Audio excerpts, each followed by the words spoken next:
a good learner in this bodybuilding thing is someone that doesn't have to literally even ask questions why, because you're observant, right? It has to do with where your elbows are, your flexibility and mobility through your shoulders too, but where your elbow is, whether it's slightly internally rotated or externally rotated. And there are studies now that are showing that that rotation changes where it hits on the shoulder. Why shouldn't I take Tren in the off season? Did you say it just like that? It's the way I read it. It's the way I heard it. Right, exactly. Give me a good reason, bro. What's up, guys? Welcome back to Blood, Sweat, and Gear with coaches Skip Hill, Andrew Berry, myself, Scott McNally, and all of our programming is brought to you by you, the people of Patreon. Thank you guys very much for your support. We are brought to you by supplementsource.ca for Canadians. They have great deals that change week to week. And of course, TrueNutrition.com, the first advertiser for our channel. Use code THINK to get additional savings on all your basic bodybuilding supplements. They have some of the best protein powder in the business.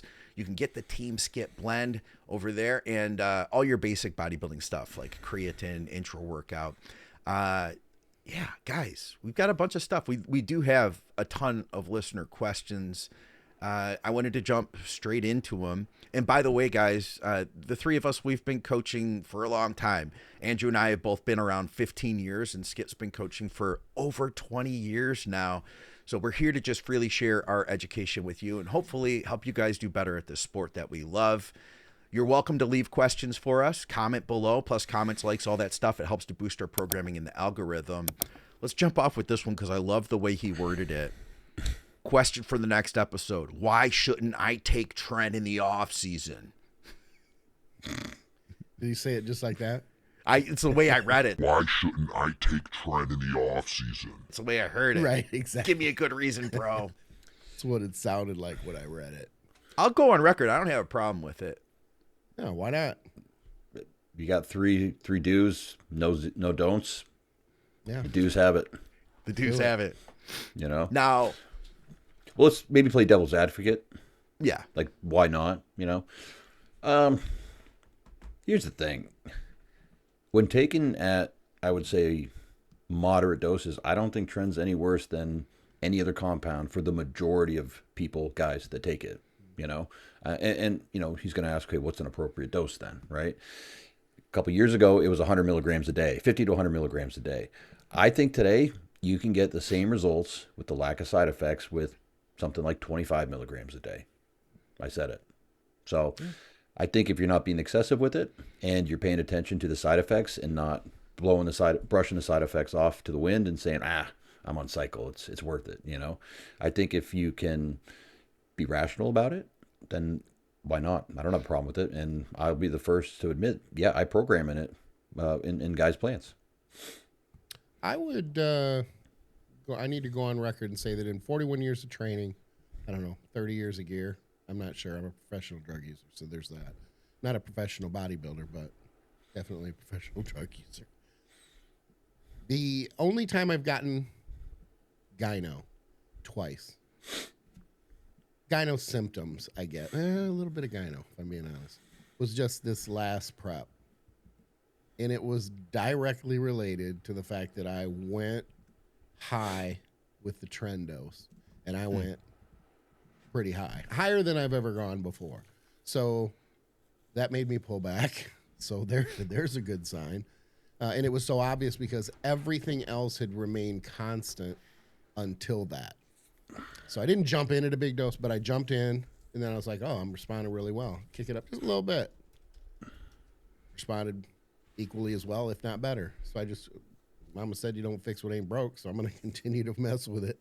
And it got to the point where I'm like, oh, okay, going to have to back off now.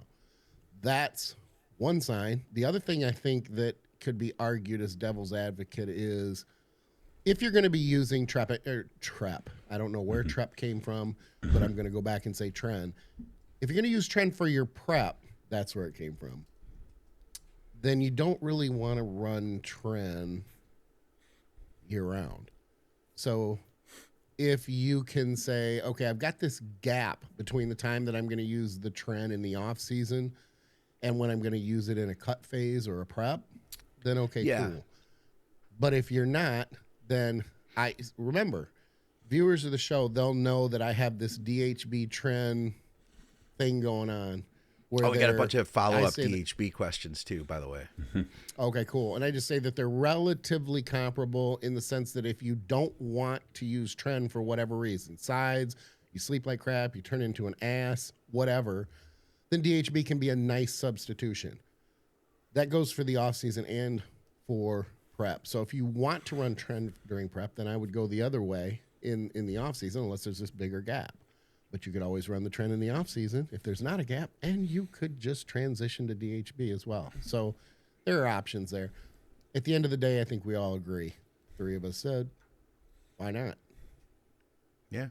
I think you make a really good point. I have this thing, and maybe it's just kind of a bro thing in me that I don't want to run Tren all off season and then take a 8-week break from that and then start Tren back up as I start prepping.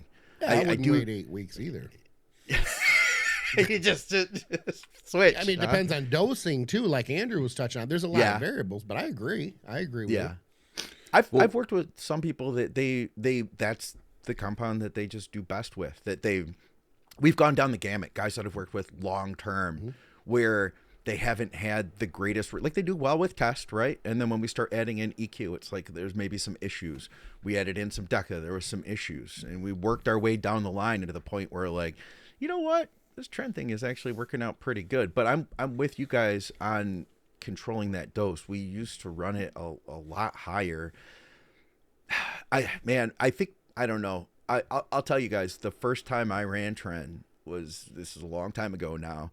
I did have all of the sides, like every side effect you could think you were going to get. Like it made me feel short-tempered. It drastically affected my sleep. Like I just was tossing and turning, night sweats constantly. But then at the same time, like my strength was through the absolute roof. I finished that cycle. I said, like, I don't want to deal with this again, but I was short on cash. So the only real option I had was to brew my own with Finicart pellets. And I thought to myself, you know what? I wonder if I can get away with less. I think it was 75 or 100 every other day that I was running. So about 400 a week, basically. Mm-hmm. And I did 25 every other day. And I was like, okay, this isn't bad. This is all right. But I think I can take a little bit more, and went to like 37.5. I was like, oh, that's a little bit better. And I ended up at 50 every other day. I found that by slowly increasing, I didn't get nearly the side effects. That's one thing I noticed. And then obviously keeping the dose down, I didn't get nearly the side effects either. But 50 every other day, or as Andrew, you put it, 25 every day. I think that's an incredible place to be with it. And I agree with you, man. There's like you know what, if you're going to try to dose it milligram per milligram like you're dosing your EQ, there might be a problem. But if you have respect for it and you run it low, I wouldn't have a problem with it in off season whatsoever. Yeah. I also want to point out, I don't think you need to run, and I do have some people, or I do know some people that run it as like their base, or not their base, the testosterone base, but as their main anabolic besides testosterone. Yeah.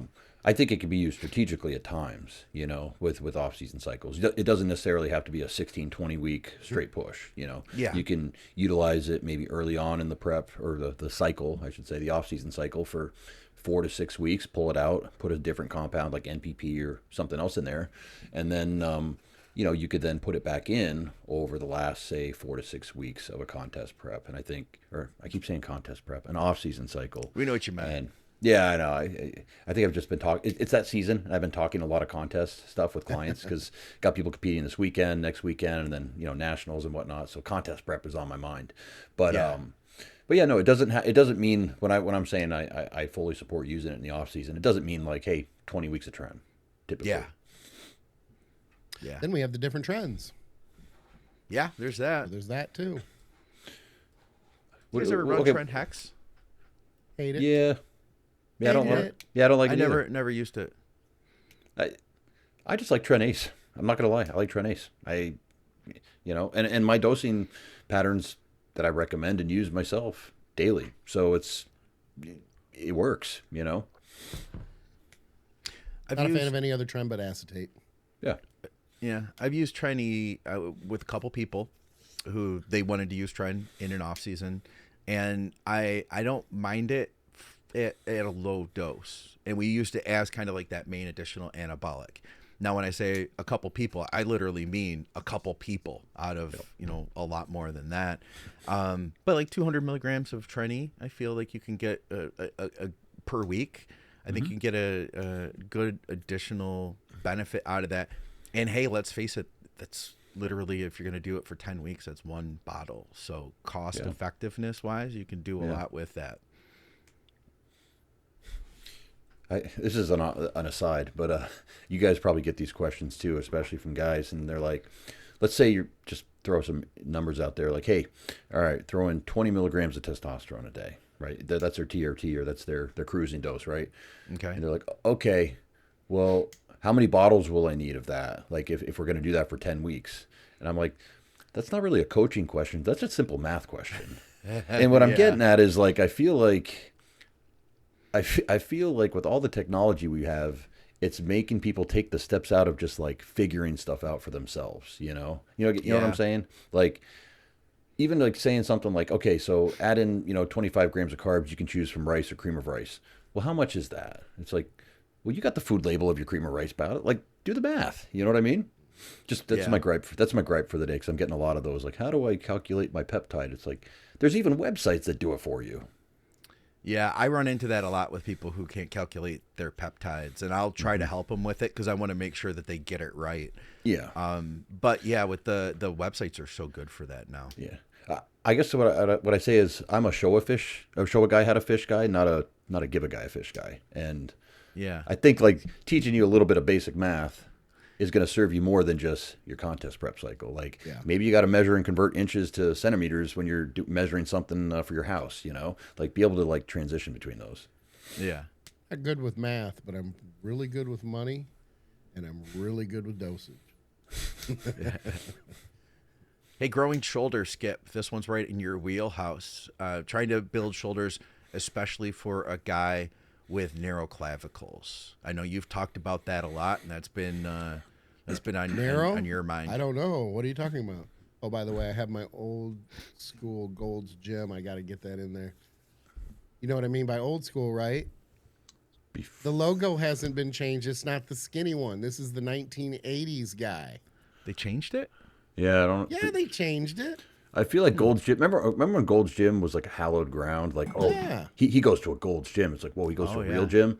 Now, if someone says they go to a Gold's Gym, it's like, oh, you go to like a Bally's Total Fitness. You know what I mean? It's lost its luster because there's so many great individual non chain gyms out there now. Powerhouse in this area has kind of gone that way too. They are too. Well, that's because there's more money in it. They want to make money. Yeah. Oh, But that's when they Health changed club. the logo, when it went to more of an athletic. So they slimmed the Gold's Gym guy down so he didn't look so meatheadish. Gotcha. Yeah. Anyway, I gotta look that up. narrow clavicles. It's the bane of my existence. So what are the basics? It's basically an endeavor of slapping as much weight on, or as much size on your side delts as you possibly can. Not just the side delt, but obviously I want to try to emphasize that shoulder to waist ratio and make myself look, as wide as I possibly can. So, I'm a side delt guy. I think I'm kind of glad. I wonder if you guys have seen this too. I'm kind of glad that shoulder training has evolved to the point where we are focusing on a lot of lateral movements now versus the pressing. And I would assume that you guys have seen the same thing. Back when I started in the late 80s, not the 60s, like Andrew had stated on the previous show. But what did we do? We did some side laterals, but it was primarily overhead pressing. You could go into any basic gym and you would see just as many overhead shoulder pressing benches as you would flat benches. It was it was just something that you did. You accepted it much like you would bench press. And unless you were genetically gifted, it really didn't help a whole lot. Now, I still will do overhead pressing, but it's limited. It might only be one movement of 3 or 4. a lot of isolation, a lot of lateral movements. I'm big on the upright dumbbell rows. Not really? as much on the barbell row. And I even have a version now of an upright cable row that I just started doing about a month ago with pulleys. And you have to have those adjustable pulleys. Okay. And you bring the pulleys into their about shoulder width and their low pulley. And I'm doing isolateral rowing one at a time.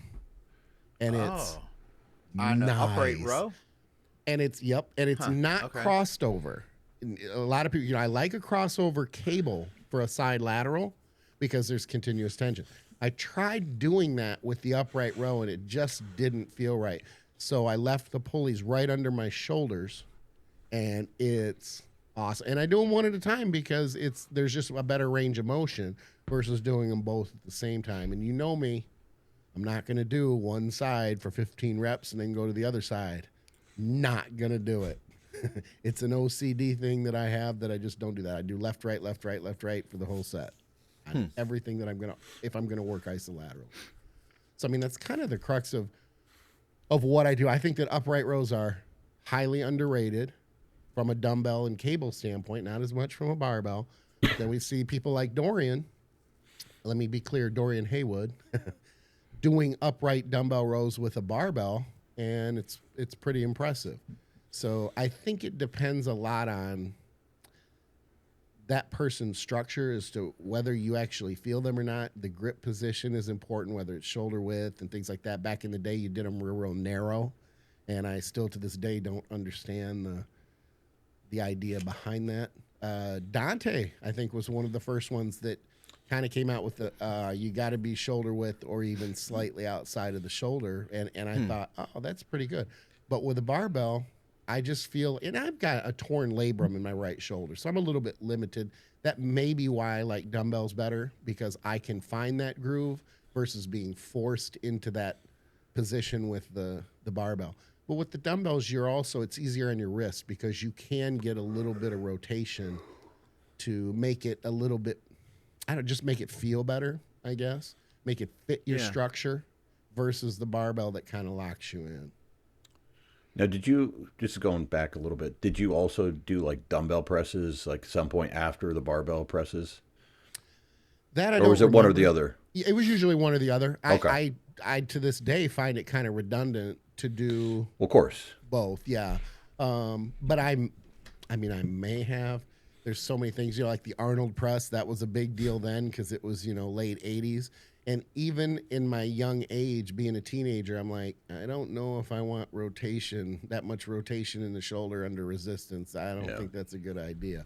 But I'm also a fan of the narrow shoulder width machine presses that they have as well, because that forces that elbow in, and there's a lot of anterior delt there. But I'm also a big fan of behind the neck press, and I will die on the hill that it's primarily a side delt movement if done correctly. Even though some studies will show ECM numbers that clearly put it that it's anterior delt, not heavy, but anterior delt. What's the word I'm looking for? It favors. That's what I'm looking for. It favors the front delt. I think it has to do with mechanics, and specifically, when we talk about this on our show, it has to do with where your elbows are, your flexibility and mobility through your shoulders too, but where your elbow is, whether it's slightly internally rotated or externally rotated. And there are studies now that are showing that rotation changes where it hits on the shoulder, not just behind the neck press, but the front press. Remember, that makes sense. Just recently, sure, and they're saying that with the dumbbells now. If you're doing an overhead dumbbell press or a military press with dumbbells, that if the elbows are in, I think that is misleading. It's not as much the elbows in, that takes care of it, but it's the rotation. So if you're back behind your neck and you have this subtle variance of internal versus external rotation, you can favor more of a specific part of the shoulder complex. It's quite nuanced. I always say that back training is the most complex musculature of the body because there's so many muscles involved, but a very close second is delt training. Remember I got a couple things. I was just trying to wait. Skip, you said that Arnold press. So every time I tried to do the Arnold press, I tore my shoulders up. Like I think I spent, at one point I tried doing it and I spent like a couple weeks out of the gym because of the strain. I told you guys that I worked for Bally's for a while, and as a trainer for them, I'd go to do their classes. They'd have like occasionally these classes where you could like raise your training level or whatever, and you'd learn some stuff for sure, but it'd be like a Saturday, an 8-hour course type thing. The district manager said that he was at some seminar with Arnold, and Arnold had said that back in the day, the reason that he did the Arnold presses is because all the photographers, they'd all come to Gold's Gym and they'd all be taking pictures of everybody, right? And if he was just doing the same things that everybody else did, he would take just as many pictures of him as they did of everybody else. But when he started doing weird stuff that nobody else was doing, he said all of a sudden the flash bulbs would all go off. Yeah, so I heard that too. He invented a bunch of shit, that really wasn't necessary. And shit being the operative term, yeah. Yeah, Arnold stuff. So basically, he was the pioneer influencer. Yeah, but pretty much. His stuff actually worked. Yeah. Yeah, or at least the other stuff he was doing. Worked to hurt my shoulder. Yeah. Well, yeah. I mean, but you know what I'm saying? Like, because lately I see, or friends will send me videos of people doing stuff, and it's like, just do the basic version of that exercise. Like, what are you doing? You know what I mean? Like I saw, and it's cool to try to be creative, to try stuff out in the gym, but it's some of the stuff involving different contraptions. Like I saw someone had a foam roller, like one of those rumble foam rollers, and they put their wrist or their arm all the way through it, and they were using it to try to do a concentration curl for some reason. And it's not apparent to me why. I kind of just glossed over it because I'm like, this is stupid. Yeah. Thinking like it's better if you don't actually have to grip it. But now the weight is situated lower on your wrist than it would be in your palm. Oh, I see what you're saying. Okay. But it's kind of, but also I got to say the person doing it had arms that were about as big as my thumb. So it's like, yeah. You know? Yeah. And I see a lot of these other guys that they make videos trying to poke fun at pros, I guess, for doing things maybe with a little extra body English. And then they show their version of doing it, and they're about $1.25. And they're like breaking down these pros, and it's like, take the genetics aside. An average guy using the pros form is going to get 10 times the results than you are with whatever the heck you're doing. You know, like someone was trying to say, you should never use your hands for any back movements. You should use those. Remember those ab straps? Oh yeah. Every movement should be done with the ab straps, whether it's a pull down, a pull over movement, a row, and it's like, what are you talking about? Are you talking about like the cuffs? The cuffs that you put your elbows in? No. I'm talking kind of like giant cloth. Remember we used to hang? Used to hang and do the hanging leg raises, the hanging knee raises, right? Okay. That were in every gym through the 2005 probably. Now I don't really see them. And their proposition was that to truly pull with your elbow, you need those, and you should not have your hand on a bar, a cable, a dumbbell. And it's kind of like, it would be a good teaching moment. Yeah. But not to train that way. You know what I mean? Almost like if you needed to get a client to really think about moving their elbow, I'm reaching here, but it would work. An activator. Right. To kind of teach them, okay, I don't need, that way it would take the focus, because a lot of people do pull from their hands. Absolutely. Yeah. But even those people that are pulling with their hands, I've seen a lot of good back spills. Yeah, right. Like, true. You know what I'm saying? Very Is it true. the most optimal way with the way some people train? No, but dumbbells, barbells, cables, they build your back. Okay, like trying to do all this cute stuff. Yeah. So shoulder press worked really well for me early on, and I in fact I got stronger with shoulder press than I did with my chest press, because I was pressing with my shoulders. Like all my presses were, my bench press, it was also a shoulder press basically. And eventually I corrected that. But at that time, like I'm talking, I was still a middleweight, and I was shoulder pressing the 130s, like because we had 130s. And now when I say shoulder pressing the 130s, I mean that like if it was the first exercise that I did for the day, I'm pressing the 130s as a middleweight, and I do it for like 3-4 sets of 8-10 reps. I did grow good shoulders out of that. They're like, my shoulders grew really well. I I do think there was benefit to it, but I don't feel like it was necessary to go as heavy as I ever did with shoulder press. I am with you, Skip. I do like a lot of lateral movements now. I feel like shoulder presses are the one area where I don't want you to like get real deep, perfect form. I just want you to go with what you're comfortable with. We've talked about this before. I think you said you come down to the ears, right, Skip? Was that the word? Especially if it's a behind the neck press. But yeah, kind of eye nose. Yeah, I said ear. It's all. I remember. lined Yeah, up. you said ears, and I said eyes. I think so. About that, that same place. I try not to go that deep. Nor do I feel like you really need to go super heavy. I really do think that if you can get strong on your chest presses, and then also train shoulders on top of that, that you'll have good shoulders. Would you argue with that, Skip? I would agree with that. I would say this though too to the listeners, to the viewers. I'm kind of posing a question to them, and I want to hear it in the comments. If you think you have narrow shoulders, but you're clavicles, and you're strong on an overhead press, I want to hear it, because I say that the wider, because you have wider clavicles than I do, Scott, and a 130. I'm going to be honest with you. I don't think I've ever in my life dumbbell pressed overhead, seated, 100-pound dumbbells. I don't think I've ever done that. It just would not happen. I think once or twice I hit 225, 245 on a Smith seated overhead press, and that was like it was just going to rip. I had the strength, but it just felt like it was going to rip my arms right off of my shoulder. I mean, and I only had done it a couple times, and this is like early 2000s. So I posit that the wider clavicles allow for, I don't want to say obviously more growth for delts, that's obvious, but the strength.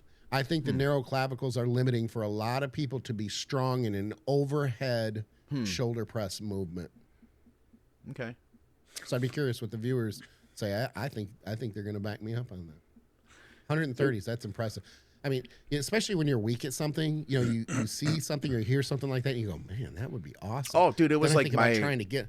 I prided myself on that too. How did you get them into place? I kick them up, man. You just kick them up. Oh man, 130s. I don't know if I could even kick up a. I don't know if I could kick up a 90 at this point.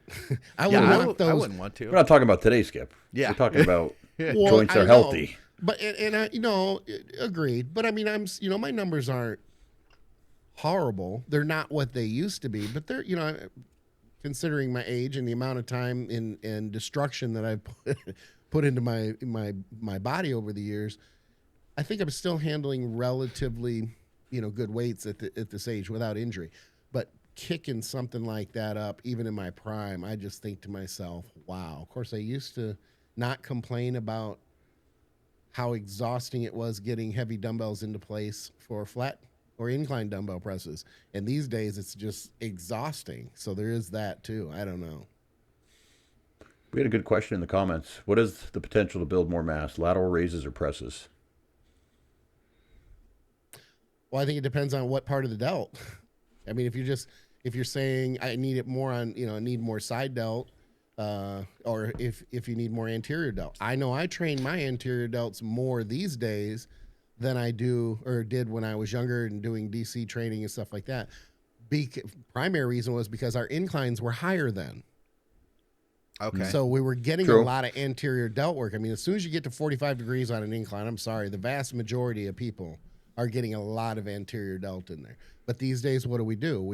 We're more efficient. We're more optimal with our training. So those inclines tend to come down 15 degrees, 20 degrees. They're in there. They're maybe 30. They're not up in the 45-degree range. I remember back in the day in the 80s, your typical incline would also be a decline. It was at 45 degrees, and then so would the decline. You just had to flip the pad down and pull the bars out and put them back. I mean, think about a decline at 45-degree angle. That's insane. Well, your range of motion ends up being like this too. Yeah. And so if a lot of you guys like to happen push to the lose place on that there. bar, I mean, there's no saving you at that point. It's just not going to happen. Yeah. But yeah, it used to be that much higher angle. So I think there was more anterior delt work in there with a lot of plus. What about bench pressing and barbell pressing? We have pulled away from that over the years, but barbell pressing, a lot of front delt there versus a dumbbell where you can change the position of the elbows more than you can with a barbell.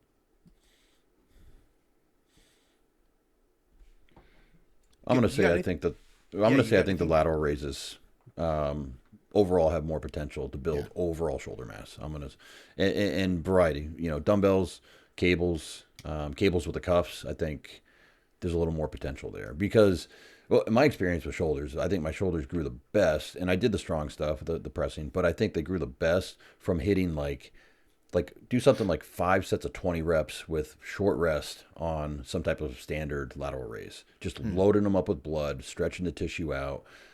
Like for me, like when the shoulders felt a crazy pump, I felt like they continued to grow. Whereas like maybe you got a good pump in your legs, but they're not progressing as fast as like the shoulders, All right. What about this one? Could go down that rabbit hole of the pump. That's that now over the last few weeks, that's been a topic of discussion. Okay. Whether it's beneficial, whether it's related more directly to growth than we had always and have always given it credit for. And I know myself, I've said all these years, the muscle groups that I struggle with the most get the least amount of pump, even though I still get really good pumps. But if I relate, if I compare each muscle group, my best muscle groups get the most wicked pumps and blood flow. So I do think that there's a connection. May not be direct, but there's a connection there. I guess maybe I was falling asleep at the wheel over the last 15 years. I thought, I believed that all along, I guess. It makes sense. It makes sense. Somebody said something, I can't remember what it was, but we had an Instagram clip, and somebody said something about a pump letting him know that he was doing the job that he wanted to do on that muscle. It was Stefan. He was talking about Urs in his back training, and he was saying that he didn't get a great pump previously, and they've adjusted the technique, and now he does. Somebody commented, and they're like, the pump doesn't mean anything. This guy doesn't know what he's talking about. Okay. Come on. Because even if the pump itself isn't directly the muscle growing effect, it's a side effect of having really gotten to target that muscle well. Exactly. So it makes total sense to me, Skip. If I can't train my back properly, it's probably not going to get pumped as well as, chest if I can train chest very well. Yeah. Right. I think people like to make things black or white. Like, is it sarcoplasmic? Is it myofibrillar? Like, what is going to... It's like, you need both. Can we just say, like you can't just eat protein and grow. You need protein, carbs, fats. It's not just one thing that causes growth. It's the milieu of all the things that we're doing. And I think when it comes to training, you should have some strength stuff and you should have some pump stuff, in the same session. Absolutely. I like that you use milieu. Well played. I use it almost every day, actually. No, it's funny. I really do. I went to an interview one time to work with kids at the Colorado Christian Home years ago, 97, 98. And one of the questions on the thing was, what do you define the milieu of this or that? And I just looked at her and I just went on this bullshit thing. And she came back and she goes, that's the best answer I've had in well over a year, because 9 out of 10 people go, what is a milieu? Yeah. I was thinking the same thing. I did not know what it was, but I wasn't going to ask. And she laughed. I got the job. But maybe that's the word of the day, huh? Yeah, there you go. Question. Have you guys ever had a client skip finals because they were so upset with the prejudging results? Yes. If yes, what was the context? Sure. I had so many times. He's probably actually listening right now to the show, because I won't name him, but he sent me an apology actually, just 3 days ago, I think it was, and we did a show together, and he won the show, and then was getting ready for nationals, and he should be doing nationals. He looked the part, and I don't think he made first call outs. I think he was in the middle, sharing the middle and second call outs, which is great for your first national show, right? He was right almost to the weight cap. He was in great condition. Just the judges thought that 6 or 7 other guys looked better, plain and simple. And I think maybe in his head he had put so much pressure on himself that this was going to be a one and done thing. And and I was checking in with him multiple times leading up to the the show, and I was there with him. And then I sent him a message after the show. I'm like, hey, you look great out there. I think we looked apart. There's just some things we got to keep working on to continue to move towards the middle. And I gave him the plan for the next 3 hours. And I'm like, check in. Let's say like maybe we got done at 12:30. I'm like, check in at 3:30 with pictures. 3:30 rolls around. I'm like, hey, are you around? Are you up? Like, what's going on? And I got a message like, hey, bro, I'm just so disappointed and embarrassed. I'm heading home. I'm not coming back. And I'm like, I don't understand, man. You look great. This is your first national show. Like, I really think you should come back. And I don't think he responded to me after that. And he fired me. And, I'm like, that was perplexing to me because everything about the experience had been great leading up to that. Our communication, his mindset, the preparation, everything was good, right? And the problem is, obviously you're adding compounds, you're working really hard, you're not thinking clearly in the moment. I think after, when you look back on it, maybe a year later, he's like, wow, I did look good. It's just that the judges thought 6 or 7 guys looked better in my class that day. That's it, So it was really nice to see, he sent me a message just saying he's thought about it every day since then, that, he was upset with himself for leaving and just wanted to apologize. And I very graciously said, hey man, no hard feelings whatsoever, and I get it. And I think I left the door open if he ever wanted to come back. So yeah, that's my story with it. And yeah, what do you think, Skip? What do you have? Well, I used to have a different stance. I've always thought that if you're there and you've done the work and you've sacrificed and people are there to support you, you just do the right thing. You come back for finals.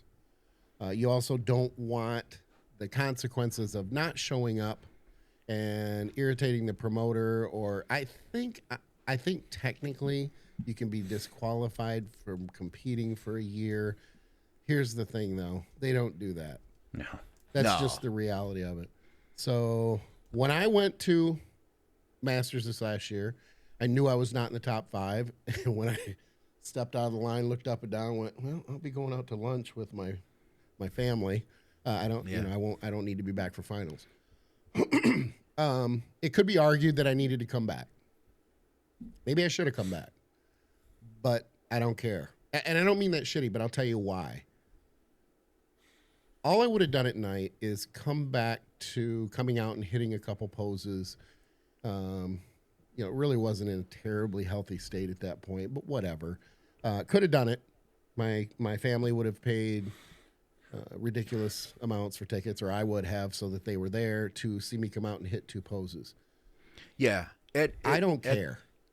You know what I mean? In those big shows, it's different, right? It's Well, it is, and I think it depends on the show. And it's not. Understand this, and I want the viewers to understand this clearly. I didn't not double negative again. I've done that twice today, but my reason for not going back wasn't because I was whiny, that I was pissy, or oh my God, I got screwed. That wasn't the case at all. I just wasn't in the top 5. I wasn't going to do a routine. I wasn't going.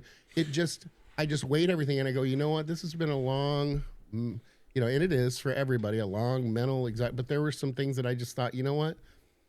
I'm at this point, I'm done. And I don't have no regrets about that, to be honest with you. But yet at the same time, it's hypocritical because I would encourage my clients to come back.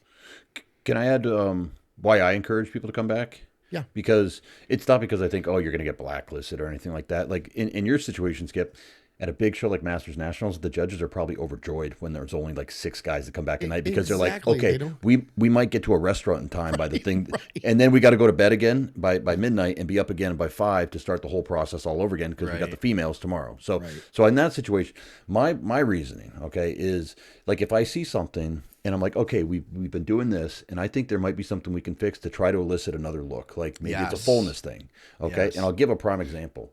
I did nationals in 2018. We had a nor'eastern, and I ended up showing up to the show. I missed numerous flights because they were canceled on the East Coast, and I showed up to the show literally at 9 o'clock the night before nationals, okay? I had food I was eating, but it wasn't a relaxed, calm state. I just didn't look good. I did the best with what I could. I got 3rd call outs of that show, right? But I'm like, I know this isn't my best look. And that's when Nationals was a 2-day show. So I'm like, I'm going to get right back on plan, hydrate properly, feed up a little bit more. And I did. And I came back for my one picture. It was literally 10 seconds on stage for that one picture. And I hit my best shot.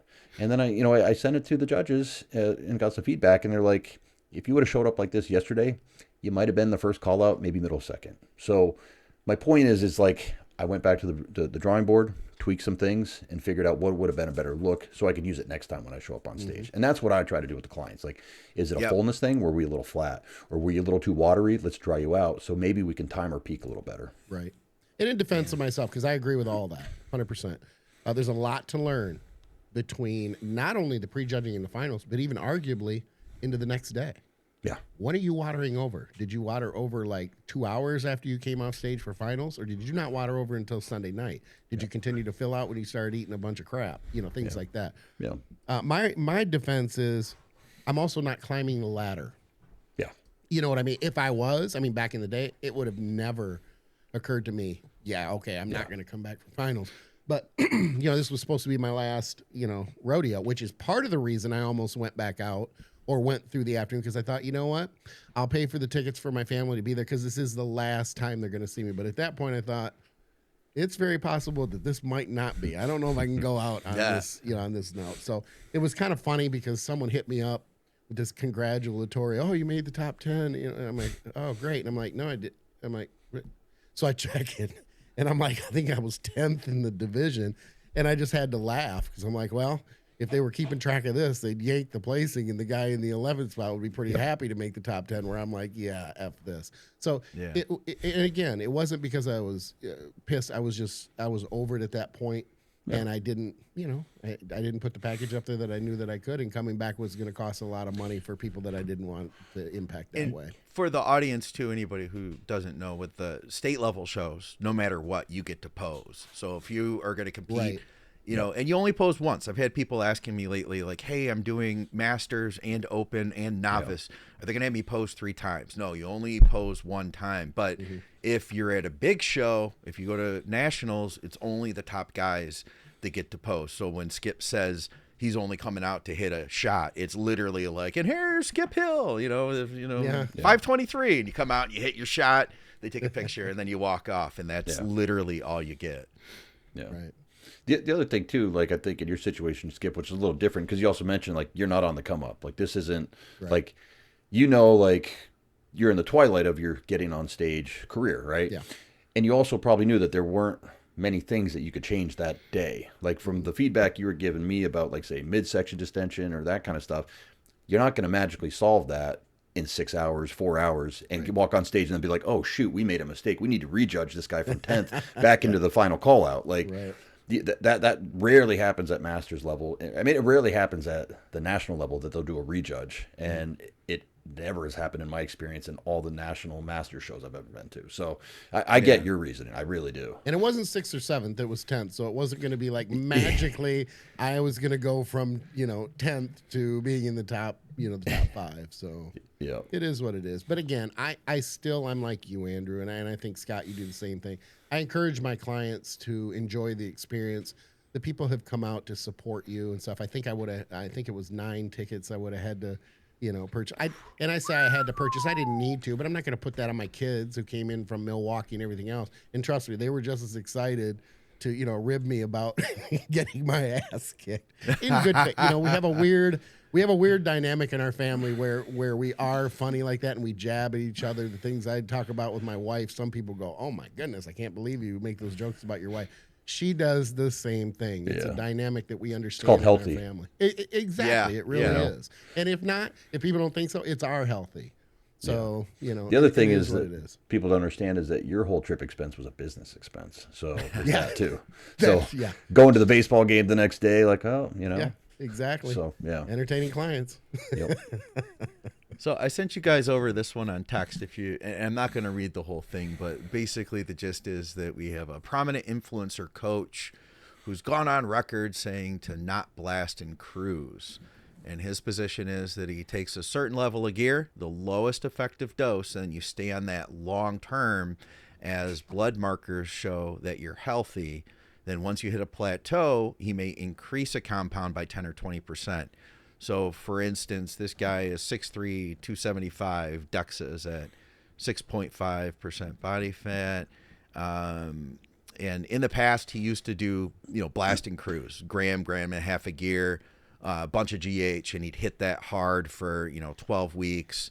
And then he would come back down to TRT for 8 weeks and then go back up, versus now he's doing 70 milligrams of test daily, 20 milligrams of Deca daily. And that's been through January through May. So 730 total milligram load. Then May through current, 70 milligrams of test and 50 daily of VAR. So 840 milligrams load. But let's keep in mind one of those is an oral. And 10 IUs of growth. Blood has continued to stay within range minus my HDL 16. Whoa! We're getting down into getting closer to the single digits there. Really curious on your guys' opinions on this. I was going to say this is an excellent approach for this person until I saw that HDL. Until he started, if he didn't use VAR, it probably wouldn't have gone there, right?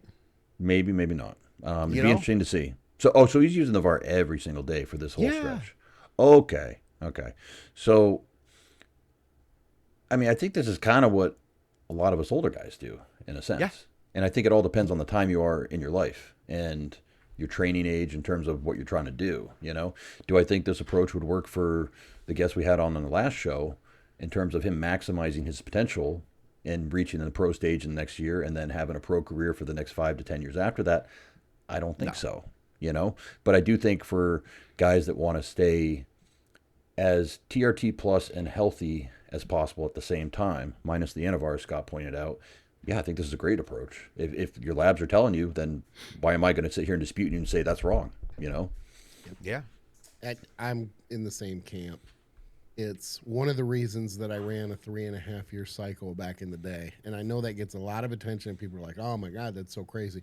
But my blood markers were all within range because I was younger and my body was more resilient. I wasn't doing anything on the side, whether it be drinking or anything else that was going to get in the way of that or, make matters worse. I don't like the roller coaster ride of hormones. And it's funny because it has taken me how many years? I mean, I think I've used gear been training for 41 years. I've used gear for we're looking at like over 30. So it's only recently that I've noticed the hormonal changes when I do come off and come down to TRT, where it's like, oh man, this is like what's going on. And then I realize, oh man, after all these years, is it finally starting to impact me?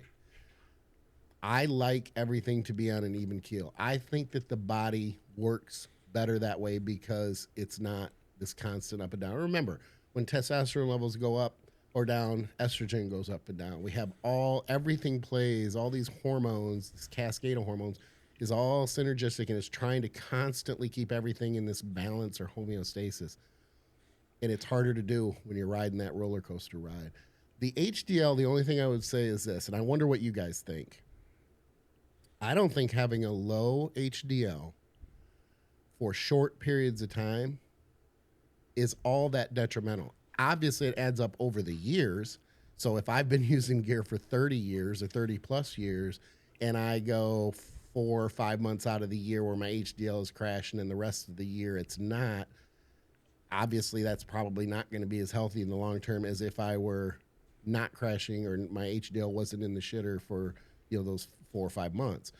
But I don't think that, especially when you're younger and you don't know how long you're going to be doing this, and I always say plan for the long term because I never thought that I'd be alive at this point, quite frank. And I don't mean that from a gear standpoint.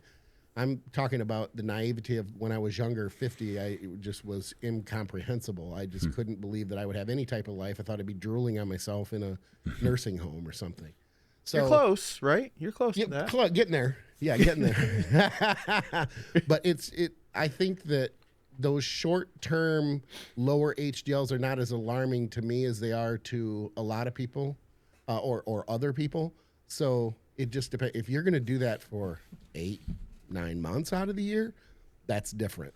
That's going to add up quickly. And then you get into other health things that aren't necessarily being monitored by just blood work. As an example, your calcium score. Yep. So the blood work is important, but it's not necessarily the last word. There can be other things that are going on, and depending when you're doing your blood work, are you looking at it only when you're off and when you're in your best, hormonal panel milieu? Or are you doing it also when you're at your worst so that you can contrast the two and see how much stress and what you're doing to your body when you're taking the maximum amount of hormones for the longest? I think the best time to do blood work is about 2 weeks before a show. It's not terribly practical, but that'll tell you. And then you can contrast that to 3 months later, something like that, to be able to see how bad does it get. Mm-hmm. I'd say this, that I like the concept, and I do this too, especially with, I'll work with guys who say have a substantial amount of body fat to lose, and they want to run gear too. And they come to me with the old school approach that, all right, man, I want to work with you. I want to really figure this diet thing out, and I want to run a good cycle. I've run this, and this in the past. I was thinking we'd do 500 of this and 400 of that and add in, 50 of this every day. And my thought is this, that in the way I've started wording it, the way I've looked at it for a couple of years now, is that when we start up a good cycle, or let's just take an oral. When we start an oral up, I feel like we are on the clock until we have to stop taking that. So I ask myself, okay, you take a guy who, because Andrew, you said at the beginning of this, I think we're doing this especially with a lot of older guys. If I've got a guy who's in his 40s and he needs to lose, let's face it, 75 pounds of fat, and he also does want to run gear, I'm not going to tell him you can't run gear until you get in shape, buddy. I get it, right? You want to run gear, and it might, in fact, a little bit of gear might even kind of boost morale. He's getting stronger in the gym. It's we get momentum behind him, and it keeps him good and plugged in. If we do that with low doses, we can do that longer term, versus if we use that traditional cycle that he proposes to me, we got to be in and out in 12, 16 weeks, and something traditional. We're only going to be able to make so much progress in that amount of time. We have a much bigger project that needs to happen here, but that's where, then for me, that's where compound choices come in. I am definitely not going to pick orals for this. I just wouldn't be using orals, period, for a long-term project like this. He was probably doing just fine with that test in Deca, long-term, right?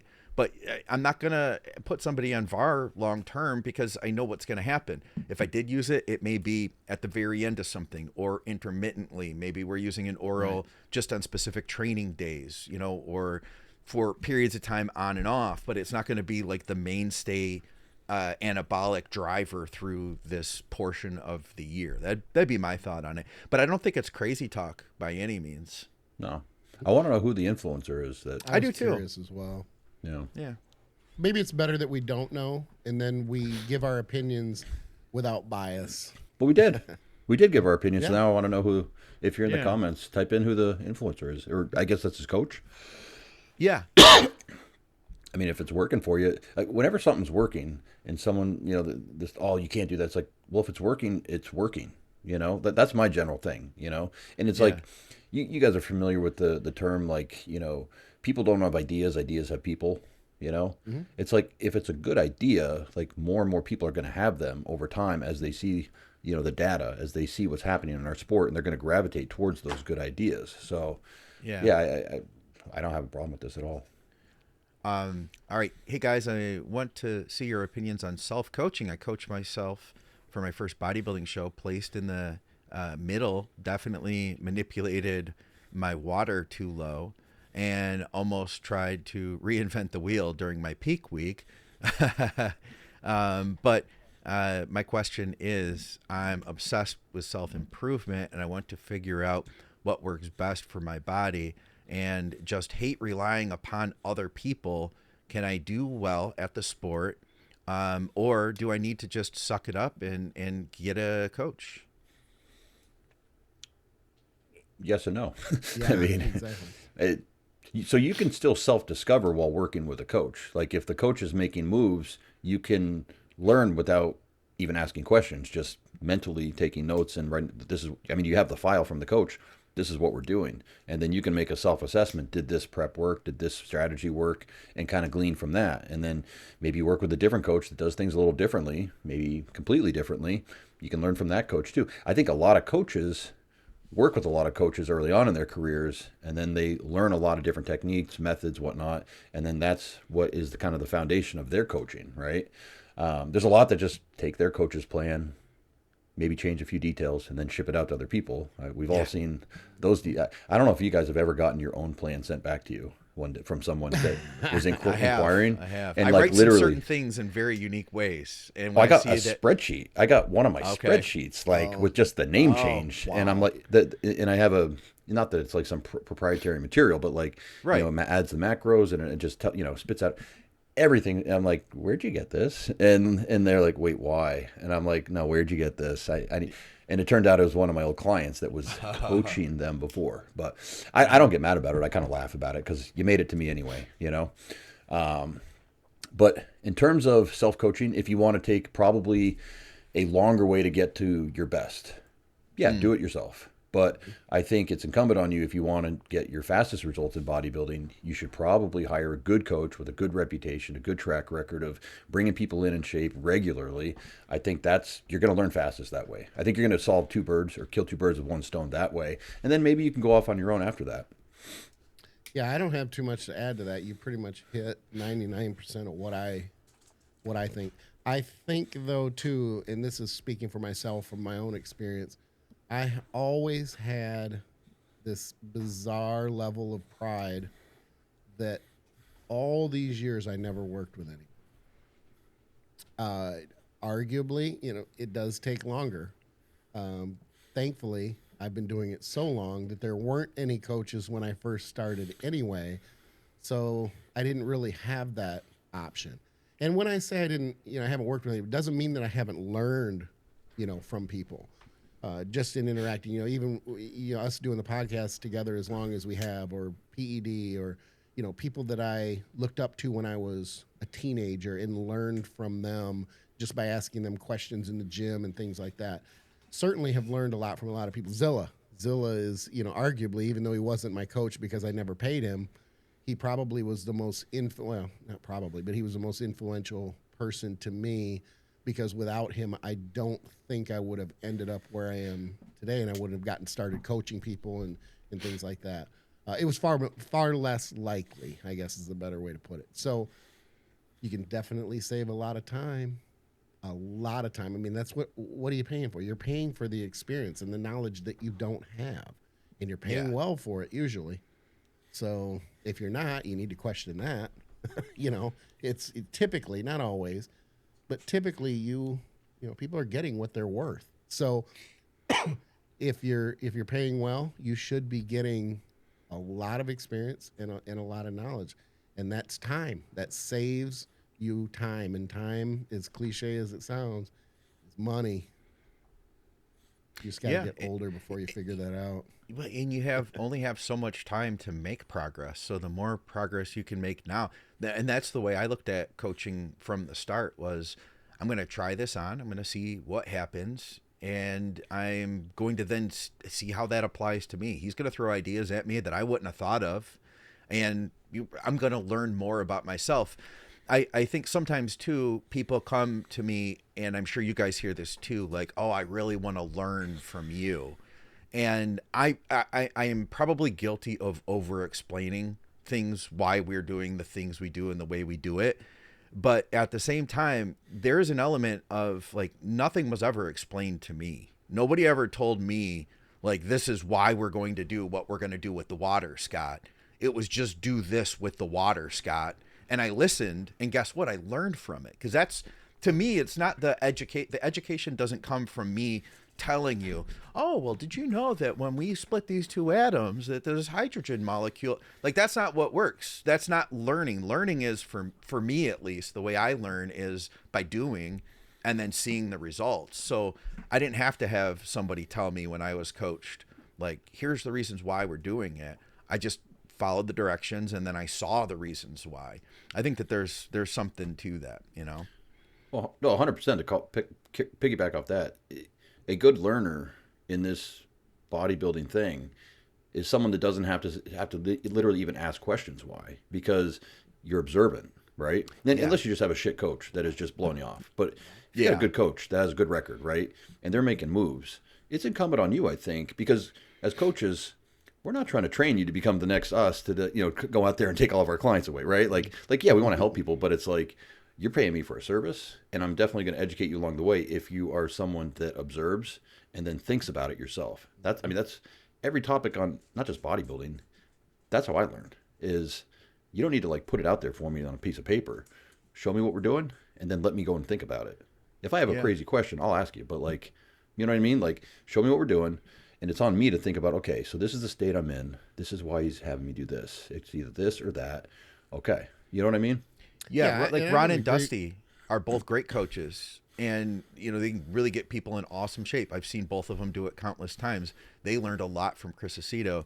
Do you think Chris broke it down for them each time he made a change? Never. Right. I know he doesn't. It's it was like 2 words, Yeah. But I think that's the evolution of coaching, isn't it? It used to be when I started no coaching, then the coaches were just about results. Mm-hmm. You could literally treat your clients like crap. And they were just like, privileged to be working with you, that type of thing. Then it became, okay, now there's a lot of people who not only know their shit, but they're given their experience and their knowledge.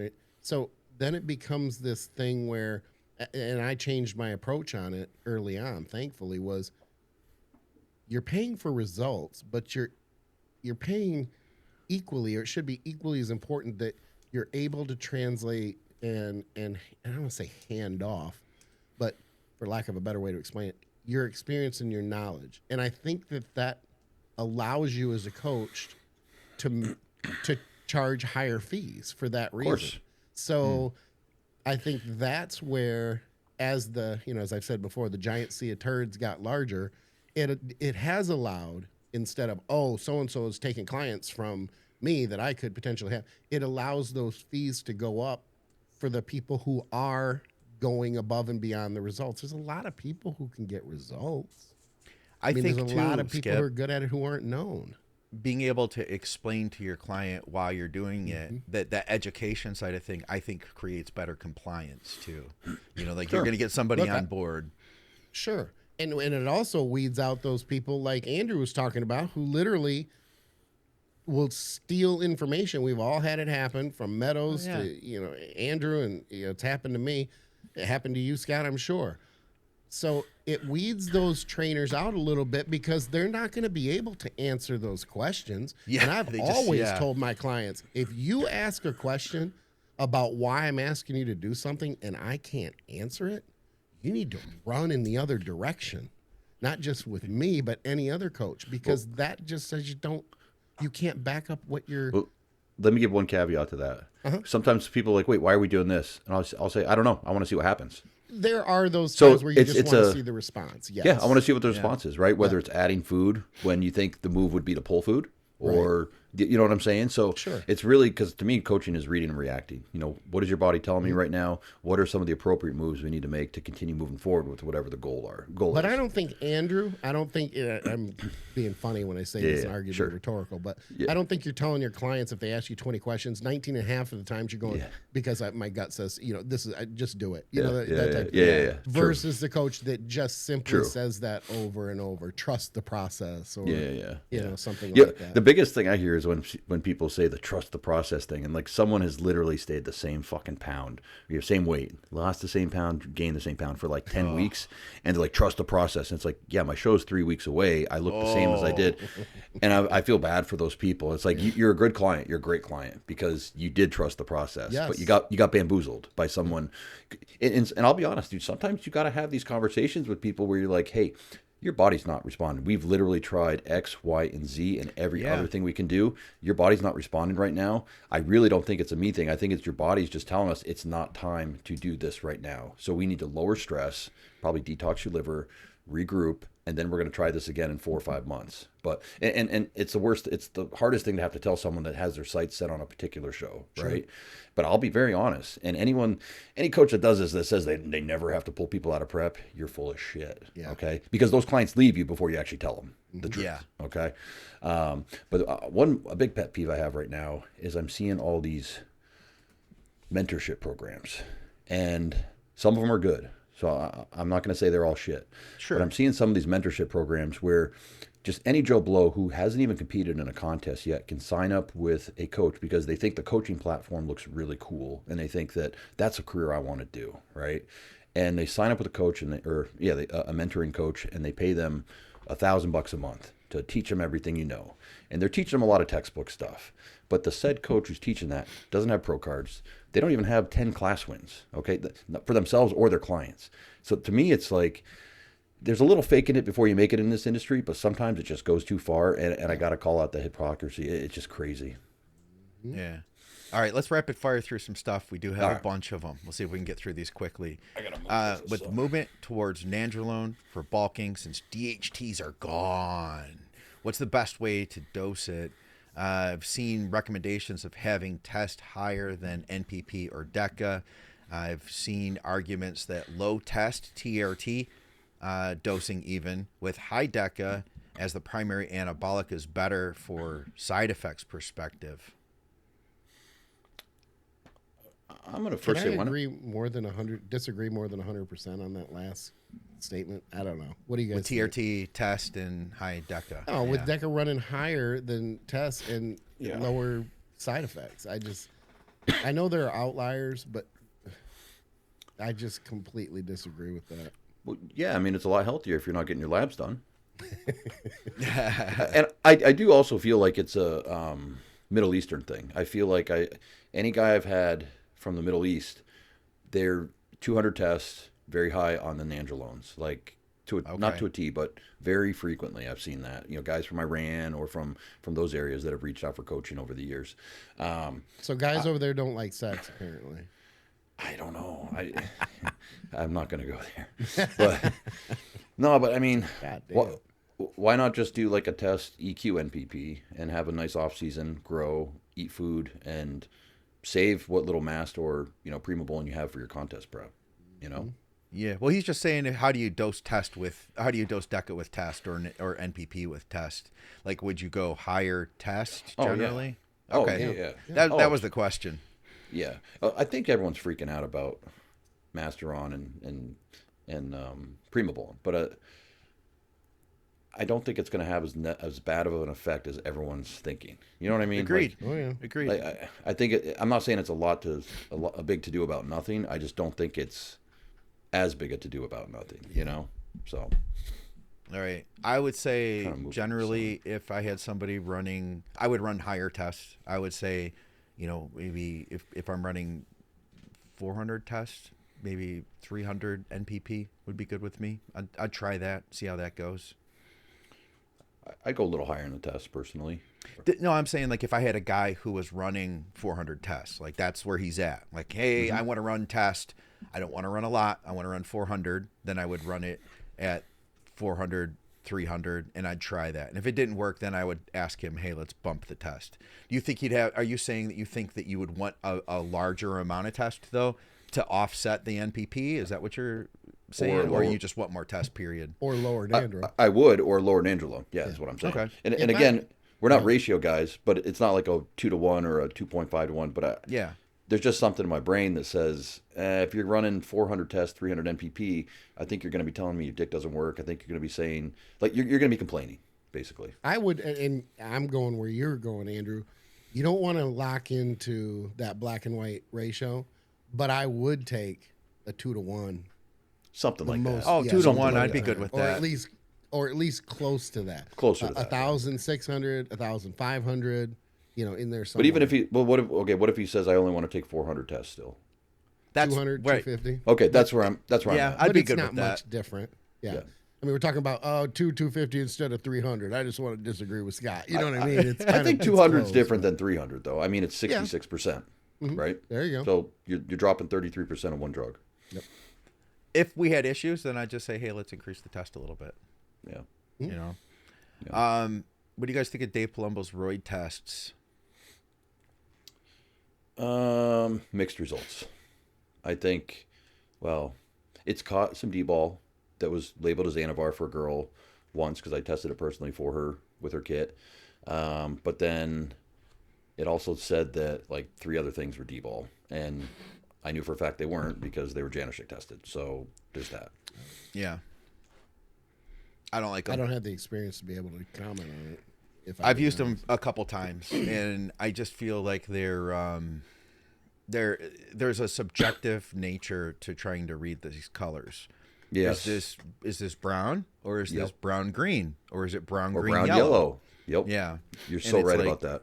It's really hard to read that. I also think that what I learned was different carrier oils will have an effect on those results too. So it may be better for reading just the raw hormone, but yeah, I don't know. So you're saying if you had just base powder, sure. Yeah. Yeah, so you could, yeah, I think you're probably right about that. I think that it's interesting because I got into like not really a confrontation, but I had a client who never ran Primo before. He might even be watching this. You guys know who he is. And he was like, and so we were like, let's try it. He ran Primo, didn't like it. He's like, I don't notice anything. He's like, I think it's just test probe.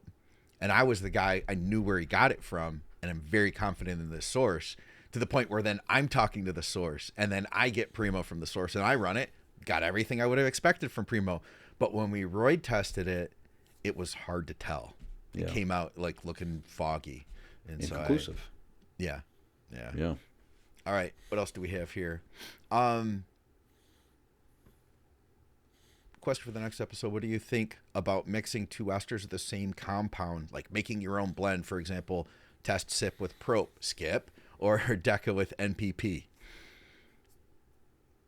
Great. Yeah, I mean, go for it. yeah. Like, is there a problem with it, or like, is it not going to work effectively? Is there trouble with the oil, the compounds?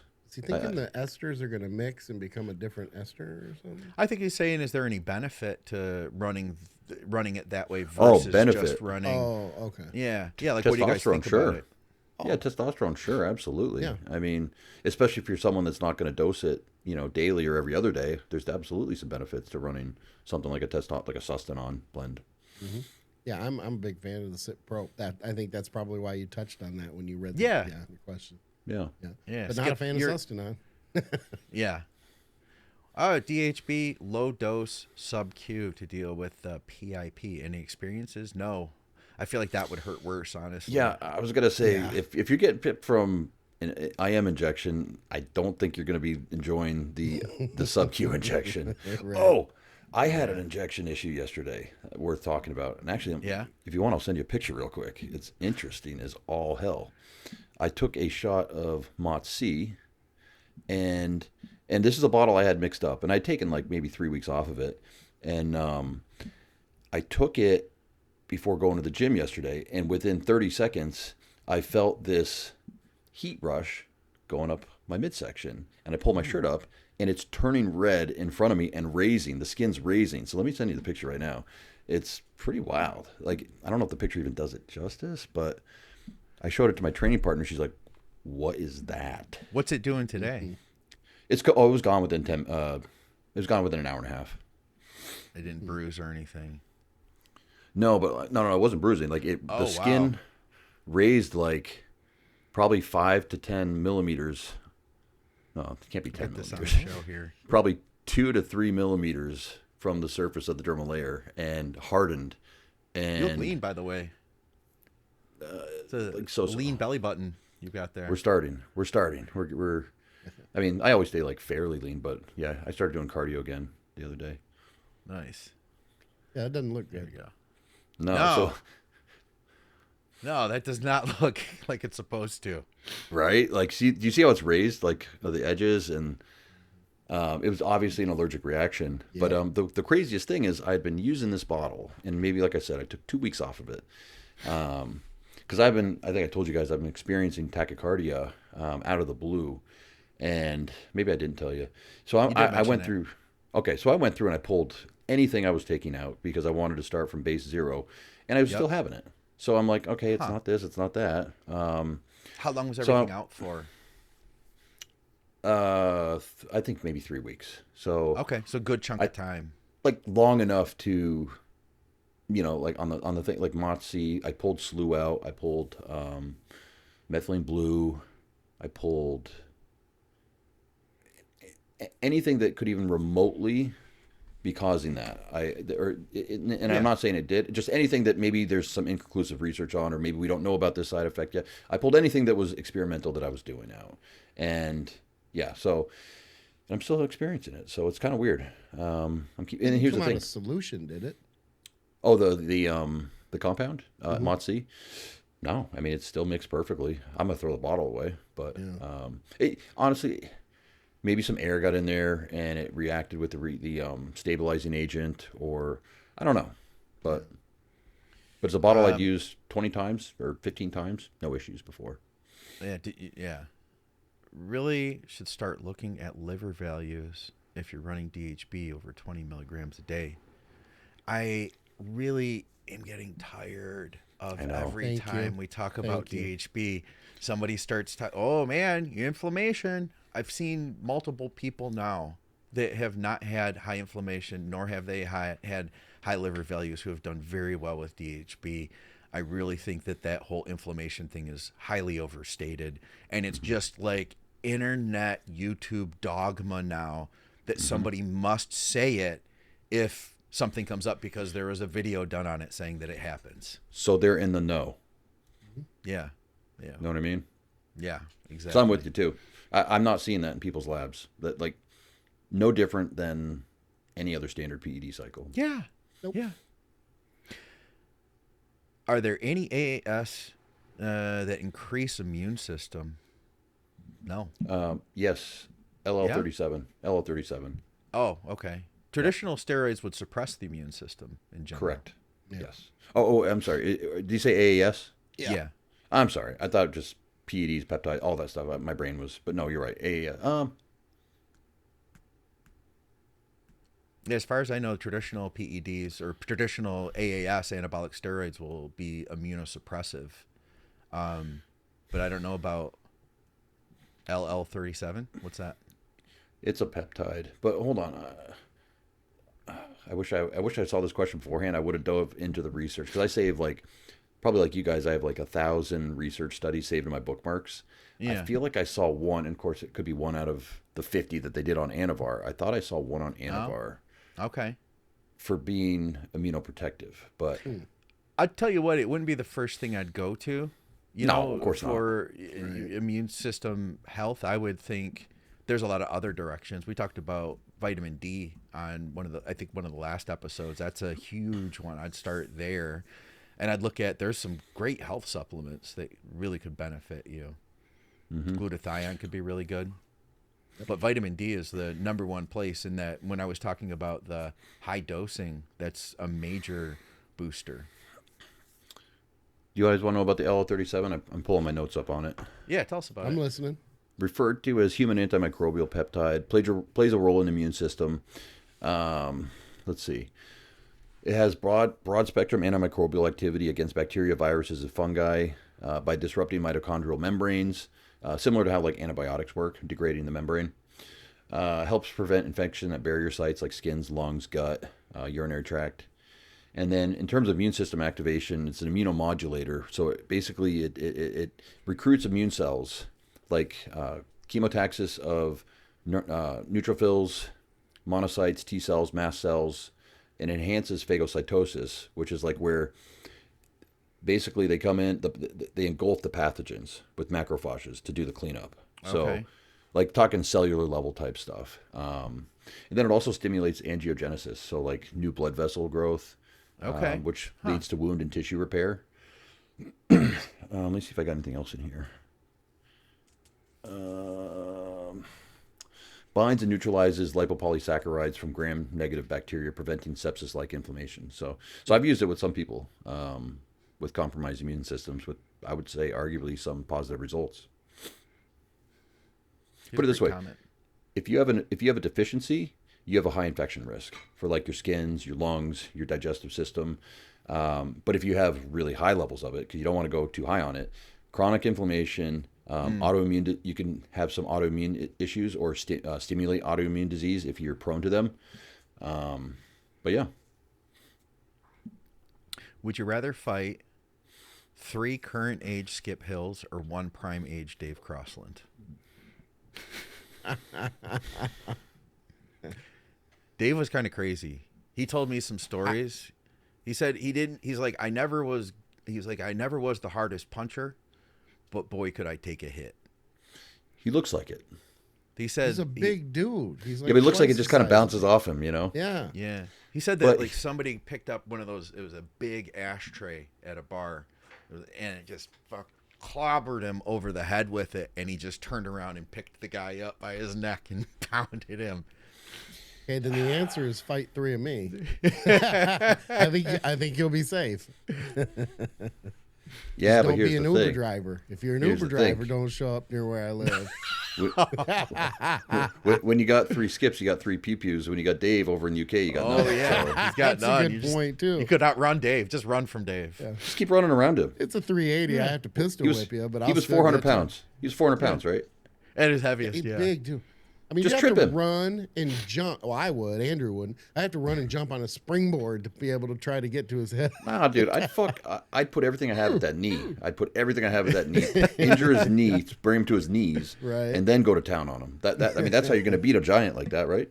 He had some great stories. He's told me some stuff like when I was out there with him about, and he's talked about some of it on the air because he used to run a security company in the UK where he organized all the bouncers for all the clubs and all of that. And then there was scenarios where like there were organizations that also were affiliated with the clubs, and that they'd kind of like points where they butted heads with people, and he ended up like having a sit down meeting with groups of people at various, like there's some crazy UK stories, you know, old school style. Something a little different over there. Yeah, Yeah. oh yeah. Does he have any I mean, without getting specific, but I mean, does he have any like trauma, emotional baggage? And the reason I ask, don't even have to answer that. I don't have any. So when I get into I don't have any, like I wasn't like traumatized when I was, I don't have anything that really Oh, I see angers where me you're unless going. you go after my wife or my kids. So if you fight me, then you have to deal just with coordination and athletic a bit. I understand that I'm older and everything. I'm just saying that's what you'd be fighting. You wouldn't be fighting emotion or this like freak out, get Yeah. crazy, you know, drawing on something traumatic from my past. I don't know. I just have a feeling Dave was. Have you ever watched the Under Construction films that he was in? Because they had 2 movies on him. They're documentaries: Under Construction 1 and Under Construction 2, and where he was like, just like, this is my goal, to get as big as humanly possible, and they had to get weighed in on like a freight scale and stuff like that. It was dark. It was dark. I think a man like that has to have some darkness in him to do that. Yeah, back when I was in college, I wanted to start a clothing company called BUC, for Body Under Construction, and I wanted to have like pictures of, and I didn't know who Dave was, but my image was like guys like Dave, like on the picture, the cartoon picture of him, like just this massive, larger than life. Yeah. But I was poor and I didn't have money to start it up. You know, so- that's funny because I did T-shirts where it was a construction sign. Yeah. Because my business before Team Skip one-on-one training was Fitness Concepts, and on the back it had the construction sign, and where it would normally say under construction, it said under instruction, but it was playing off of that black and yellow, you know, type of thing. So it's funny. Apparently, we all were not anywhere near as original as we thought we were. We all had Pretty the much. same concept, but Yep. Wait, one more from James. Question for all as coaches. Your close friend is being prepped by a reputable coach. This coach seems to have built his reputation on riding fail-proof bodybuilders to the top. His protocols with your close friend make no sense, and he's clearly just there to take his money carelessly. Do you intervene and say something to protect your friend, or do the professional thing and stay out of another coach-athlete relationship? Is the athlete looking better every week? Is his friend, you know what I mean? Yeah. And actually, that reminds me, I've got a client from Australia who had a very high profile coach. And he said he actually wanted to either come on the show or said we could use his information because the protocols that this guy had him running for, in terms of like at least carbing up, like for instance, like 200 grams of oatmeal at like 3:30 in the morning in a men's physique guy when he hadn't had oatmeal all prep all of a sudden. Oh, wow. And then another 100 grams of oatmeal like 2 hours before getting on stage. And then without even seeing what he looked like, also, no pictures. And kind of like, here's the plan, follow it or don't. One of those types of things. And then no contact till after the show. I mean, that was, I think, that was the reason why. Actually, he started talking to me 2 weeks before this because he knew where it was going. And so, yeah. That's rough. Yeah. And I think he wanted to kind of put the coach on blast. And he was like, hey, if any of your shows, if you want to talk about it, I'm like, I don't love calling people out by name, but like maybe we talk about the protocol and why we think there's holes in it, you know? Yeah. What's the relationship with the kid, with the guy with his friend? Would his friend be open to hearing it, or is it going to sound like You're just jealous because I'm working with so-and-so? Right. Exactly. Yeah. That depends. I guess I would want to see, like, is he making progress? Is he looking the part like he should X weeks out from the show? And maybe you just, as a friend, maybe you just don't know some of the X's and O's of coaching, you know? Right. If like I always say, if someone's getting results with something, then it works. Maybe it looks odd to you, but it's working. So, yeah. I have a friend who's at a very very high level. And this friend's, I found out some of the stuff that this friend's coach was having them do. And it was weird. Like when I say old school, I mean like real old like school. no salt, like all prep. Pulling all sodium out like 6 weeks out. All sodium, including like, I found out I can't take this supplement because there's a preservative in it that contains sodium. Gotcha. That level of, you can only drink salt. distilled water for the last like brush your 6 teeth. weeks. Yeah. Don't brush your teeth. I think this person could brush their teeth. Their breath didn't smell. At least I didn't catch that. But it was weird. It was weird. But they were doing real good still. Although I knew that they could look better was the thing. Yeah. And I'm not saying like, oh, I was the person that was going to take over. Although I think I could have done a better job, honestly. Well, because that's how it sounds, right? When you bring something up, it sounds like you're sales pitching, and that's not the case. Which is why when people try to tell me what their coach, I'm like, not my business. Talk to the coach. I don't want to hear about it. Like if you're ready to make a switch, let me know because you don't have faith in that coach, but it's not my business right now. So. Also, if you do, let's say you start it's almost like you're planting seeds like you said, Andrew, because if they're like doing okay, right? Like they're doing all right. This person I knew is winning big shows, but like you don't want to get in the middle of that and start planting seeds of mistrust. You know what I'm saying? It's like if it's working. The other thing I like to say though about a lot of these, big name coaches is, does the athlete look the way they do despite what the coach is doing or because of what the coach is doing? Would they have looked, like you said, Scott, I think he can look a lot better, if he had some sodium, if he, didn't restrict his, whatever it might be. Or she. Yeah. What did we tell a 21-year-old? Or she. What did we tell a 21-year-old only about an hour ago?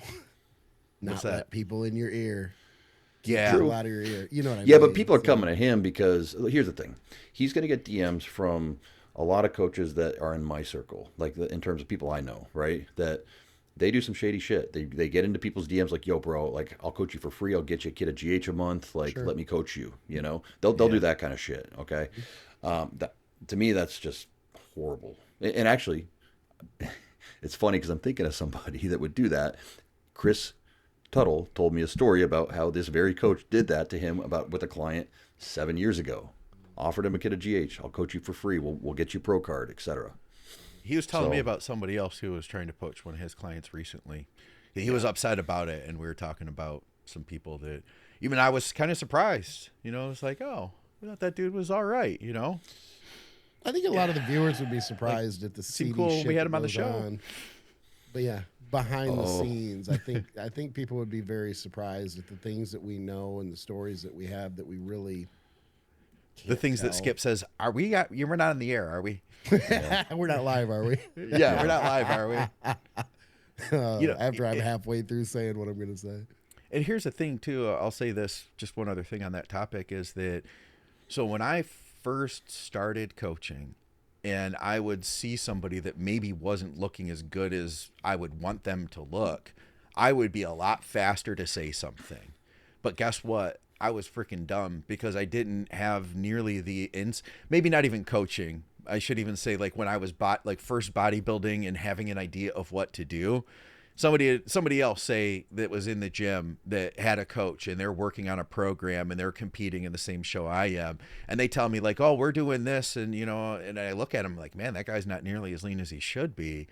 I'd be a lot faster to say like, oh, well, you should really pull your carbs down, or you should adjust this. But the reality is I didn't freaking know half of it, and I didn't know maybe this is the best that guy can do. You know what I'm saying? There's that element to it too. I might use verbiage like they're running out of time, or maybe they should look at a different show. You know what I mean? Like if someone wants feedback, I'm just like, you got a little bit. No, you know what I'm talking about though? Like early on. Yeah. No. But I'm saying like even now though, I'm not going to be like, you should do this, you should try that. No, of course. I don't know what your plan is. I don't know what your plan is. Yeah, that was the thing. Is what I'm saying is back, I guess, years ago. I'm talking 15 years ago. The confidence level when you first started was higher. Yeah. It and really then the is. more you know, the more you know. Just shut the F up. Right. Yeah. Exactly. Because you really don't know all the factors. Yeah.